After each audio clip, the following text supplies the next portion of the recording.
¿Cómo están amigos, amigas? Como siempre, mil gracias por venirse a informar a Test Noticias. Y vaya que también en el mundo del rock y el metal, créanme que hay cosas y grupos y cantantes, guitarristas, bajistas, que pues entran en ese mundo porque pues más bien es por ego, vienen de familias muy adineradas, hagan de cuenta que son como latifundistas, ¿no? En ciertas partes, áreas de Estados Unidos, y ese es el caso de Kid Rock, quien es un cuate que además pues nunca su música trascendió, es nada más alguien muy localista, tiene bares abiertos ahí en Nashville, que se le llama la ciudad de la música, un bar que abrió a su nombre y ha tenido discos, pero obviamente todo eso es encausado por el dinero que siempre tuvo y sus padres y abuelos y todo ello, que se dedicaron además los abuelos y bisabuelos a la agricultura, y este señor además se ve pues muy desplantado con el hecho de haberse presentado alternativamente como otro show del medio tiempo, y lo vemos ahí con sus bermudas color khaki y una playera que parece ciclista. O sea, el señor ahí se le ve como está bastante desubicado, y pues es un comentario que les quería traer antes de la información, ¿no? Porque obviamente está esto de Ozzy Osbourne, que es el tema que nos ocupa en este video, y que Ozzy, pues obviamente él tuvo una historia completamente distinta, y que claro que sí se fue armando de manera orgánica, y al decir armado de manera orgánica, que se fue ganando la admiración y el gusto de tanta gente en el mundo. La música no en todos los aspectos ha sido controlada y manipulada, y menos en estos tiempos donde te quieren que a fuerzas escuches un grupo, que te laven la cabeza para que vayas y compres el disco y te lo meten hasta en la sopa, ¿no? Y sobre todo ahora en estos tiempos de las redes sociales. Y el tema es de que por qué el tema de Shot in the Dark de Ozzy Osbourne no se encuentra en ninguno de los álbumes, además de grandes éxitos de él.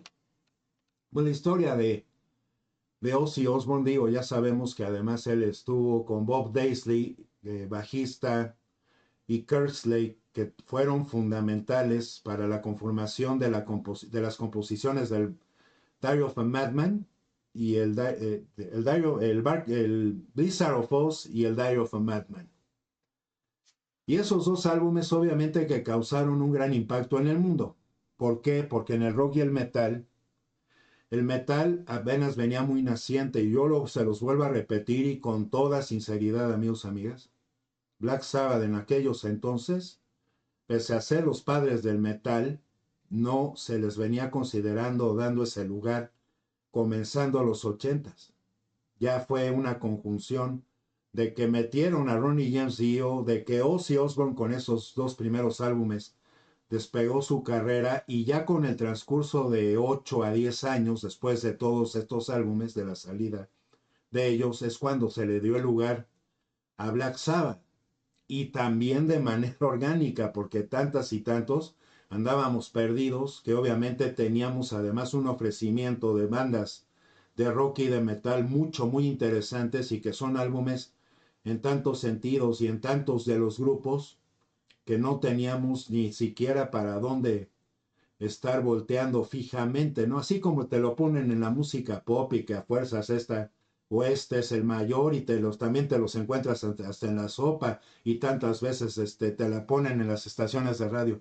El rock y el metal fueron siempre sacados, hechos a un lado en tantas estaciones de radio, y temas que realmente eran rockeros o realmente eran metaleros, pero ni con la más mínima intención, a menos en México y en tantos otros países de nuestra América Latina. O sea, hay que ubicarnos, ¿no? Bueno, lo de Shot in the Dark es una situación que hay que verla por los datos, ¿no? Digamos, Ozzy Osbourne en su lista de álbumes tiene obviamente el Blizzard of Oz, que ha vendido hasta 5.250.000 copias.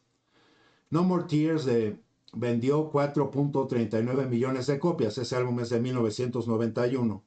Diary of a Madman de 1981, el que le siguió al Blizzard of Oz, 3.600.000 copias.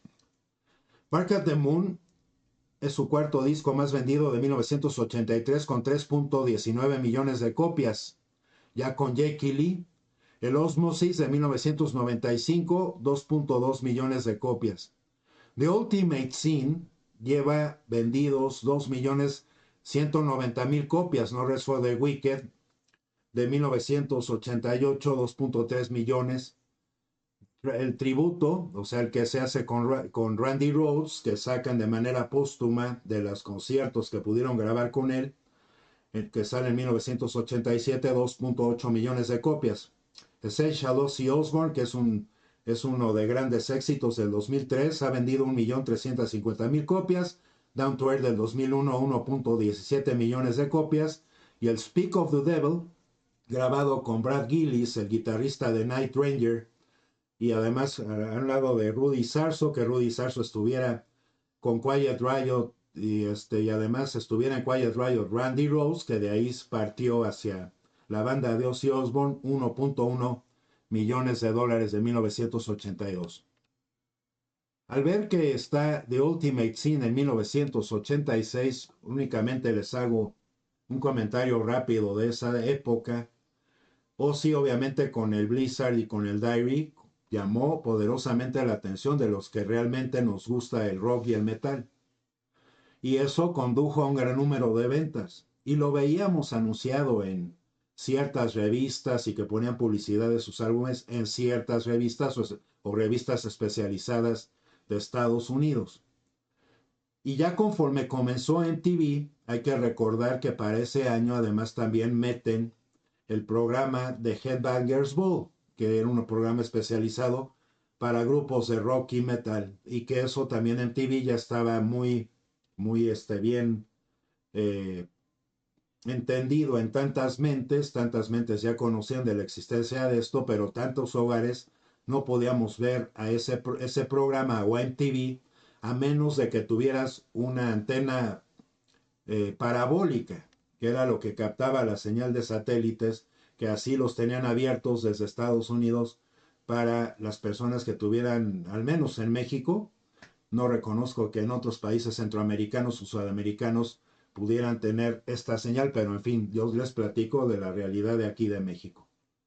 Y entonces, al hecho de que se le empezó a dar esa promoción, tipo también homenaje a lo de ese gran trabajo y gran talento de Randy Rhoads, obviamente al venir el tributo, se graba el video de Crazy Train, grabado del tributo de Randy Rhoads.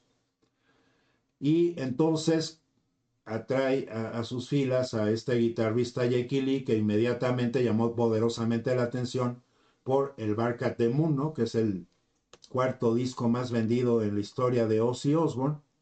Y después graba el Ultimate Sin de 1986, donde también está muy bien cuidado en todas sus canciones. No es tan crudo o tan cuidado como el Diary of a Madman o el Blizzard of Oz o el Diary of a Madman, pero aún así de Ultimate Sin, aunque es un poco más pulido y jalado por cómo venía haciendo el sonido de otras bandas de hard rock que también venían dando de qué hablar, que venían instalándose en el gusto de tantos grupos, de tantos seguidores de este género. Por eso el Ultimate Sin se vio influenciado por eso, pero sin dejar de tener esa raíz, ese espíritu emblemático de la música, como la venía manejando Ozzy Osbourne, ¿no? Bueno, entonces Ozzy Osbourne tiene álbumes de grandes éxitos, eso nada más un dato extra a colación, de Essential Ozzy Osbourne del 2003, de Osman Cometh de 1997, 30 Greatest Hits de Ozzy Osbourne en 2019. Y además vemos que la autoría de Shot in the Dark, pues con todo esto además hay que ver que Shot in the Dark, el tema, como se llama esta rola, pues, del Ultimate Sin, pues fue escrita y antes que nada creada por el bajista, que además tenía en sus filas Ozzy Osbourne en aquel entonces, Phil Susan. Y él lo compuso con una banda que se llamaba Wildfire, antes de entrar con Ozzy Osbourne. con Steve y Chris Overland, y la versión aparecía en este álbum de 1986 de Ozzy, porque además la trabajaron para que tuviera ese espíritu, ese sonido de que como venía manejando los temas Ozzy Osbourne, ¿no? Entonces, como fue retrabajado este tema y que además fue algo que obviamente le puso en la mesa Phil Susan, el crédito está precisamente apareciendo para Phil Susan y Ozzy Osbourne, y la versión original fue de Wildfire, y entonces Susan, cuando se unió a la banda de Ozzy, entonces le presentó el tema y le dijo, pues bueno, pues podemos trabajar y hay que retrabajarla para que pueda tener ese sonido que me caracteriza a mí. La controversia entonces viene de parte de los hermanos Overland, quienes estuvieron trabajando y creadores primeramente de esta banda Wildfire, que además ellos estuvieron pujando para que, porque decían, somos merecedores de que se nos esté dando el crédito en esta versión que volvió a trabajar Ozzy Osbourne. Ahí es donde hay mucha, aquí sí se puede causar una gran controversia, porque aunque el tema tiene cierto tipo de aura a lo que quedó grabado en el tema de Ozzy Osbourne, ya con distintos cambios y como se elaboró el sonido, que se le incluyen más notas, ¿no? Porque no se está siguiendo el tema cabalmente a como ellos lo compusieron, ya realmente no es un tema original tuyo, ya es un tema que se graba de una manera completamente distinta, son dos tipos de animales distintos. Bueno, pero es parte de esa controversia, ¿no? Fíjense que, por ejemplo, en el Ultimate Scene, obviamente todos los temas son compuestos por Ozzy Osbourne, sobre todo en las letras, por Jake Lee y Bob Daisley, ¿no? Bob Daisley, que inclusive estuvo trabajando y mandándole composiciones, trabajando en composiciones con Ozzy Osbourne hasta el No More Tears, pese a que ya había él realizado y despegado muchas demandas a nivel legal, porque obviamente no se le estaba dando, sí aparecían los créditos, pero no se le estaban pagando las regalías como les correspondían, porque ahí empiezan a haber esos vacíos legales que también existen en Estados Unidos, y unos de menor peso, otros de mayor peso, que dices, oye, pues cómo es posible que entonces al momento de que un tema te sea tan exitoso, eso representa que está vendiendo tantos álbumes, y gracias a esas composiciones, por eso tienes que estarle dando a los compositores unas regalías en un porcentaje más alto. O sea, digámoslo al menos en un 40%. Y como se saben las cosas, a Bob Daisley le estuvieron dando un 10, un 12%.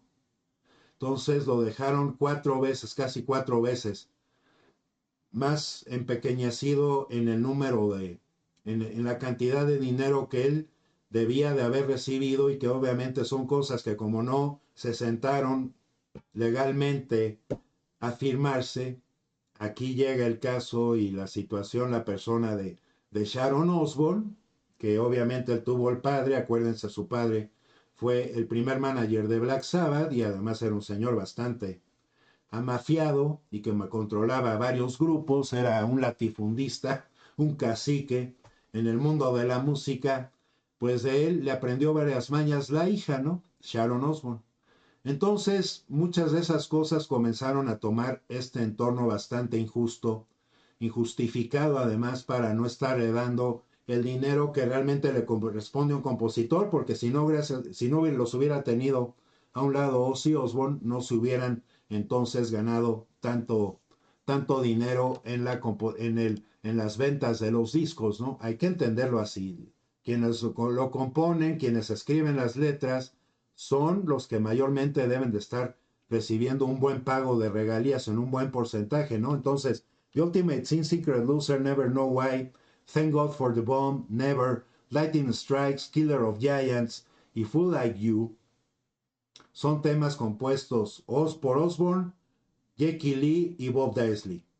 Y ya la canción de Shot in the Dark obviamente se contribuye a Ozzy Osbourne, que además le varía la letra como originalmente la tenía Wildfire, y obviamente a Phil Susan, que lleva pues obviamente la carrocería el esqueleto de lo que era la canción y bajo ese entorno ahí se sigue componiendo y además es un tema que suena 20 veces mejor que el tema original, con mucha más fuerza, con mucha más viveza, mucho más interesante por cómo se estuvo elaborando. Bob Daisley continuó componiendo para Ozzy, digamos, hablando del caso de Bob Daisley, a pesar de sus batallas legales, principalmente por la compleja mezcla de amistad personal cercana con Ozzy.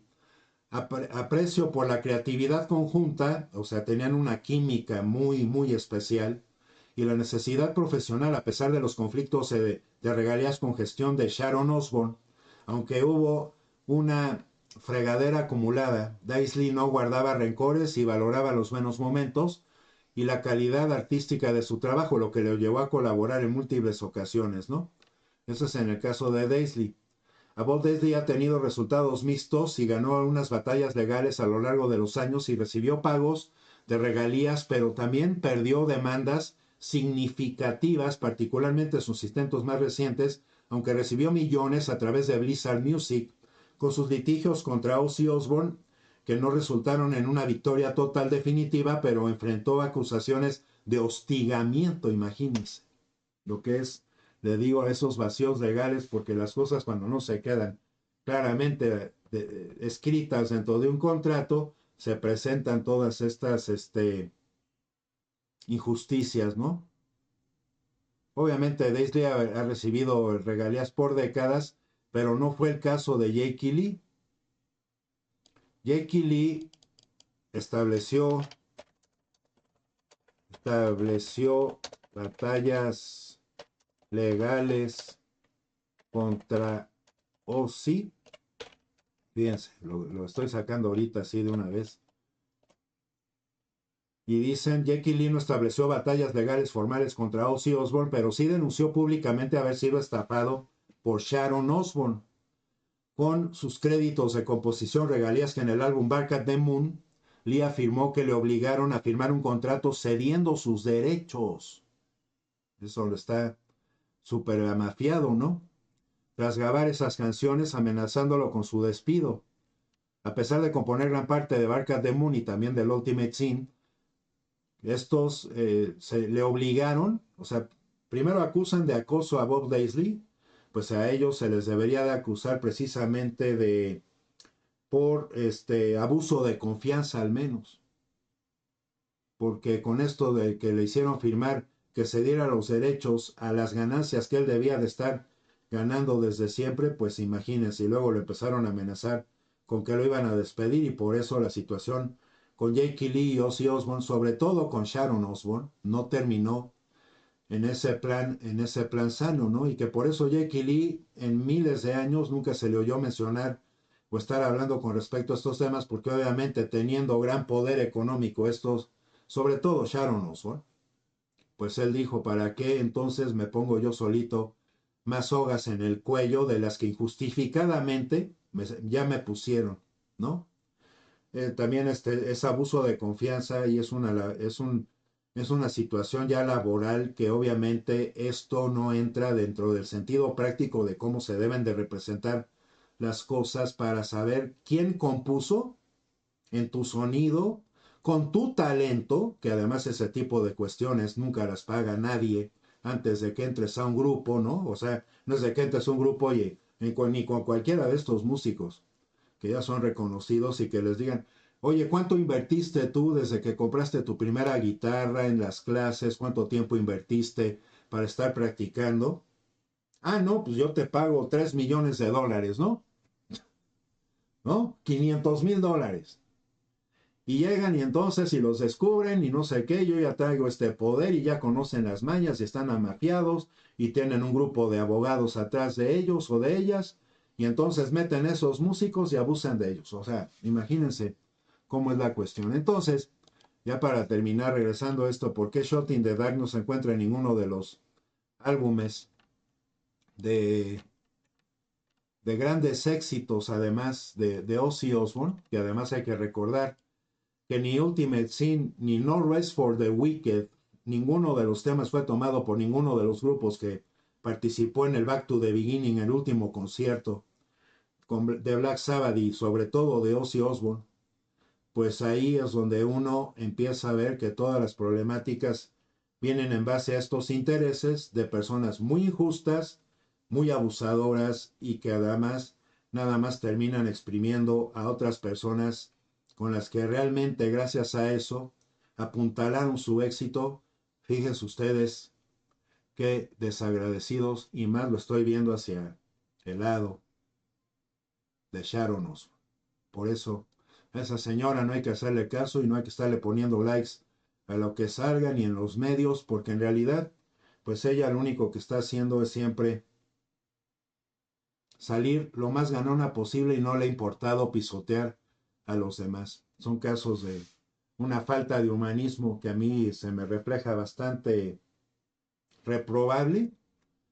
Y tampoco caigan en la trampa, ¿no? De cómo ella se muestra y que muy abierta y que acá y que allá y que como que muy común en lo de la serie, en lo del reality show, que eso lo ocupó ella, nada más para ella, para estarse dando más que ella, nada, ella una publicidad y querer tener parte del pastel, ¿no? Del éxito de su esposo y de su música para que mayormente tuviera, la gente la tuviera presente, o sea. No hagamos esas cosas, amigos, amigas. Hay que reconocer por eso que el ser famoso no es ser ejemplar, no es exactamente lo mismo. Y que personas que se hacen muy famosas y en cualquier círculo de esta vida, donde así se hacen famosas o famosos, que se le nombra injustamente privilegiadas, o que son tan talentosas, no es todo no